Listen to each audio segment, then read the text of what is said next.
So we are continuing, my friends, with a little bit of the feedback from previous videos that I've made.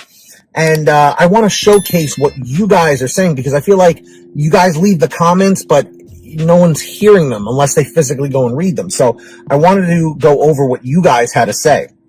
So this one was about DoorDash drivers caught gaming the system, from this article that was written.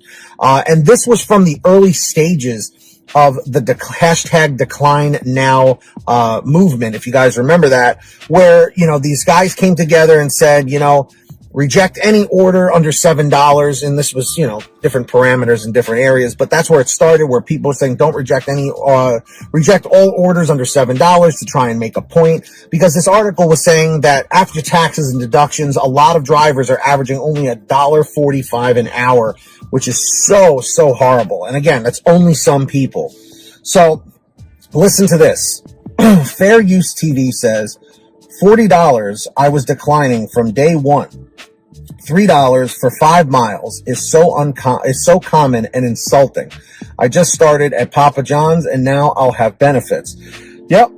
When they send out the lowball offers like that, if you're not even making $1 per mile, what are you doing at this point? You know what I mean? You gotta, when you look at an order and it says, you know, 2 miles for $3, it's not great. It's not a great payout, but at least you're getting $1 per mile.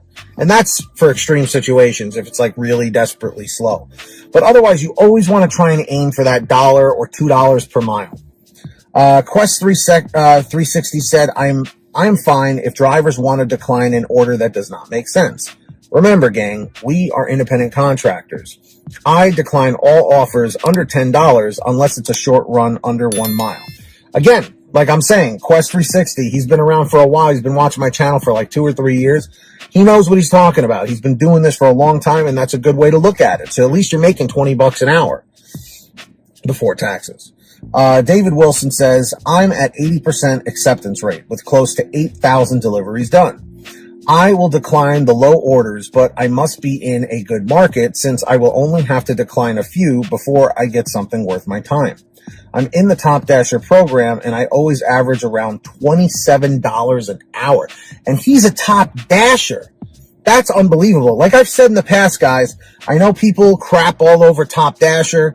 I'm not someone to push it myself, but if it works in your market, who is anyone else to question your methods? That's what I say. FG says, if drivers want to take the low pay orders, by all means.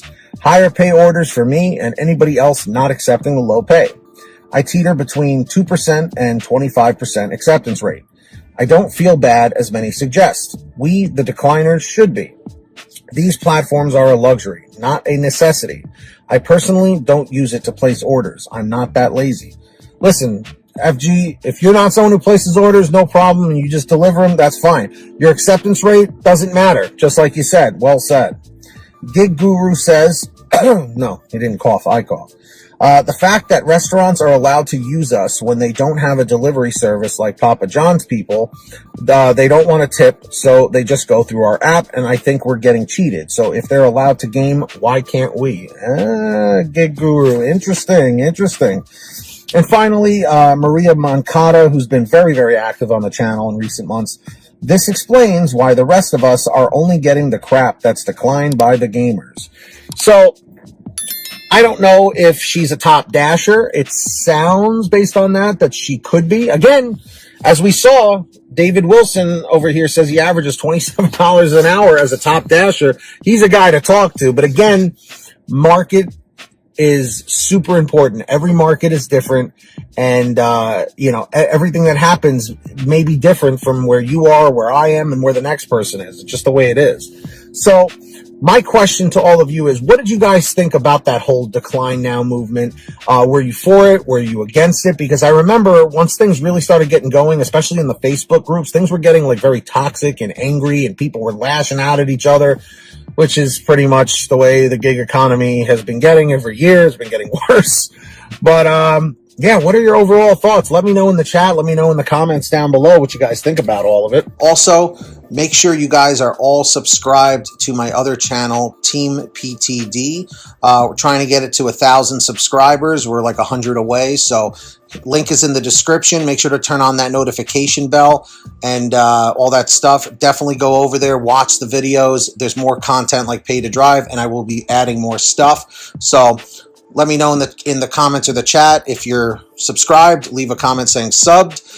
There are all the names right here on your screen of our current patrons as of the current moment of this video being made. So huge shout outs to all of them. If you guys want to sign up, links are down below. As I mentioned, who's going to be the next patron? Maybe it will be you.